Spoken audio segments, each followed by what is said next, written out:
was really unsure of what to expect. All I could really do was just open myself up to the experience and be as open-minded as I could. This summer experience has been a real eye-opener.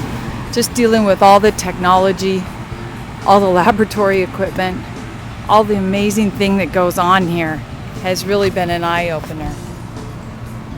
Even the scientists, as they walk to work every morning, probably look at the landscape and try to figure out how best to burn it for the most energy.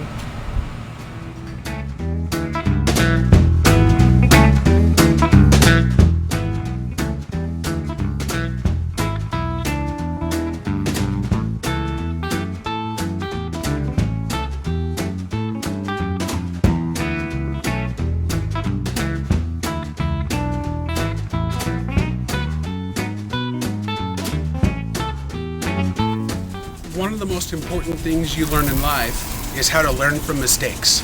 And you learn that in the lab and in the classroom. What stands out to me most about my experience here at PNNL is the intrigue and interest that people have in solving problems.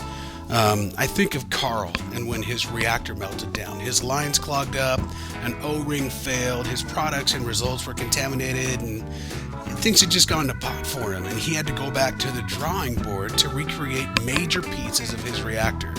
But he was so excited for the chance to challenge his mind and investigate the science. It was as if it was kind of like problems were opportunities for him to play with his Legos some more.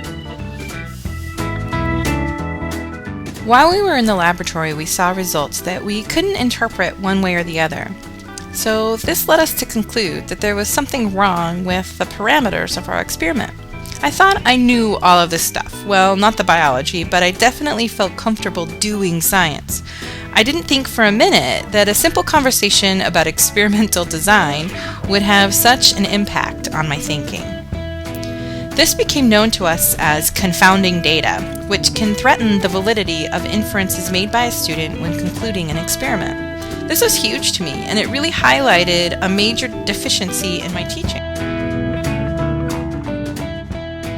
I'm going to change a few things in my classroom next year. So often, I lecture to my students, they write down notes, and then they perform a lab experiment that demonstrates the topic of the notes. The workforce and the scientific community don't work that way, neither does the world. I want to prepare my students to move into that world as smoothly as possible. And by presenting challenges and providing effective feedback and conversation, I can do that with my students.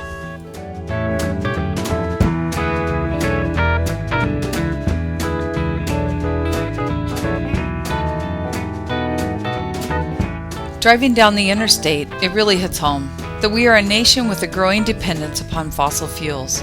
It is imperative to our environment, our economy, and our national security that we explore sustainable fuel sources. And there won't just be one answer. All stakeholders will have to pool their efforts and resources to create a workable, sustainable solution.